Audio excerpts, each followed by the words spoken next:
wabarakatuh. Waalaikumsalam warahmatullahi wabarakatuh. Al-Mahmud Allah Jalla Jalaluhu wa sallallahu alaihi Muhammad wa alu wal mad'ulahu al-bilad wal jannah. Asyhadu an la ilaha illallah wa asyhadu anna Muhammadar Rasulullah. Amma ba'du. Yang pertama-tama marilah kita panjatkan rasa puja dan syukur kita atas kehadirat Allah Subhanahu wa taala karena telah memberi kita kesempatan dan karunia agar kita dapat berkumpul di tempat ini. Yang kedua, sholawat serta salam marilah kita panjatkan kepada Nabi Muhammad SAW karena beliau kita dapat membedakan mana yang hak dan mana yang batil. Alhamdulillah pada kesempatan kali ini saya dapat bertemu muka dengan teman-teman sekalian dan harapan saya semoga ceramah saya ini dapat memberi manfaat bagi kita semua. Sebagaimana diketahui bahwa puasa adalah salah satu ibadah terbesar dan menjadi amal ketaatan. Dan puasa Ramadan adalah puasa tertinggi dan wajib hukumnya bagi semua manusia. Allah menyatakan bahwa amalan puasa adalah untuknya dan Dia langsung memberi balasan yang berlipat-lipat. Dikhususkan dengan pintu surga dan dipanggillah orang-orang yang berpuasa darinya untuk masuk. Tidak akan memasuki surga lewat pintu tersebut kecuali orang-orang yang berpuasa. Banyak sekali keutamaan puasa bulan Ramadan yang dikabarkan dalam Al-Quran dan As-Sunnah. Di antaranya keutamaan puasa Ramadan adalah sebagai berikut, yaitu yang pertama, puasa diwajibkan atas umat-umat sebelum kita. Sebagaimana Allah berfirman dalam surat Al-Baqarah ayat 183 yang artinya, hai orang-orang yang beriman, diwajibkan atas kamu berpuasa sebagaimana diwajibkan atas orang-orang sebelum kamu agar kamu bertakwa. Jika puasa bukan sebuah amalan yang agung, maka tidak mungkin puasa juga diwajibkan atas umat-umat sebelum kita, walaupun puasa mereka berbeda dengan puasa kita.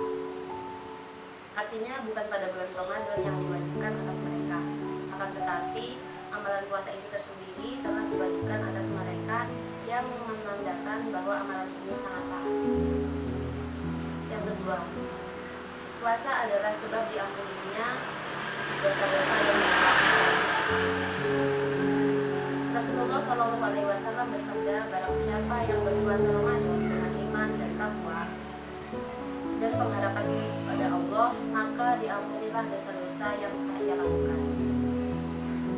Iman maksudnya beriman dengan Allah dan ridho atas wajibnya puasa Ramadan. Pengharapan yaitu mengharap balasan dari pahala dari Allah. Jika seseorang telah yakin dan ridho akan kewajiban berpuasa serta tidak benci atas kewajiban puasa Ramadan, yakin terhadap pahala dan ganjaran yang akan didapat, maka dia akan diampuni dosa-dosa yang terjadi. Lalu yang ketiga, pahala puasa tidak terikat dengan jumlah tertentu, akan tetapi pahalanya diberikan kepada orang-orang yang berpuasa tanpa ada perhitungan.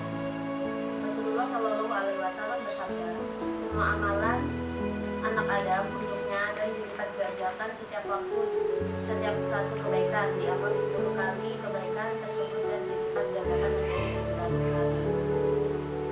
Allah berfirman, kecuali puasa karena amalan itu untukku dan aku akan membalasnya. Disebabkan meninggalkan syahwatnya dan makanannya demi aku. Lalu yang keempat, dua kebahagiaan bagi orang yang berpuasa, yaitu saat mereka menahan lapar dan kebahagiaan ketika ia berjumpa dengan Tuhannya di akhirat kelak. Rasulullah SAW bersabda, untuk orang yang berpuasa maka ada dua kebahagiaan, yaitu kebahagiaan ketika berbuka puasa dan ketika ia menemui Tuhannya. Tafaq alaihi. Lalu keutamaan yang terakhir atau yang kelima, yaitu amalan puasa memberi syafaat kepada yang mengamalkannya, seperti Al-Quran yang memberi syafaat kepada orang-orang yang membacanya. Rasulullah SAW bersabda, puasa dan Al-Quran memberi syafaat bagi seorang hamba pada hari kiamat. Orang yang puasa berkata, "Wahai Rob, aku telah menahannya dari makanan dan syahwat, maka berikanlah syafaat." Maka Al-Quran berkata, "Wahai Rob, aku telah menahannya dari tidur di malam hari maka berilah syafaat." Rasulullah berkata, "Maka keduanya memberi syafaat." Teman-teman sekalian, itulah 5 keutamaan puasa pada bulan Ramadan, dan masih banyak lagi keutamaan yang berkaitan dengan amalan puasa.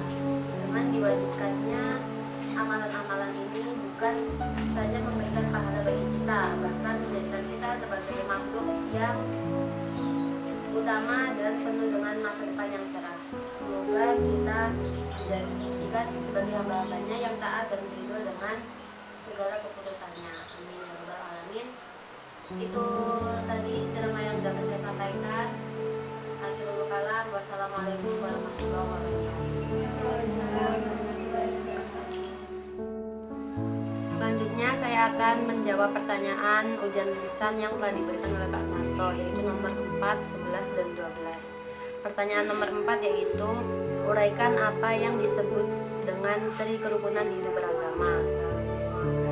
Tri kerukunan hidup beragama yaitu adalah kerukunan intern umat beragama, kerukunan antar umat beragama, dan kerukunan antara umat beragama dengan pemerintah.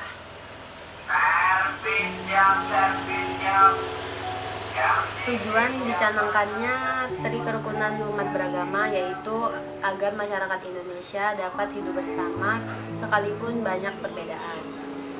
Selanjutnya soal yang nomor 11 yaitu, jika ada khotib Jumat yang khutbah tidak jelas dan mengandung unsur sara, apa yang harus Anda lakukan? Menurut saya sebaiknya tetap kita diam dan dengarkan, dan namun kita filter perkataan yang baik-baiknya saja. Untuk perkataan khotib yang jelek kita tidak usah dihiraukan. Selanjutnya nomor 12 yaitu, bolehkah menginterupsi khotib yang sedang berkhutbah? Jelaskan pendapat para ulama dan pendapat Anda. Menurut mazhab Maliki, menginterupsi khotib Jumat pada saat khutbah itu dibolehkan asal dengan pengetahuan yang memadai. Apabila tidak ada pengetahuan yang memadai, sebaiknya tidak dilakukan. Namun apabila interupsi kita tidak dihiraukan oleh khotib tersebut, maka sebaiknya kita mengingatkannya pada saat selesai salat Jumat. Begitulah, terima kasih.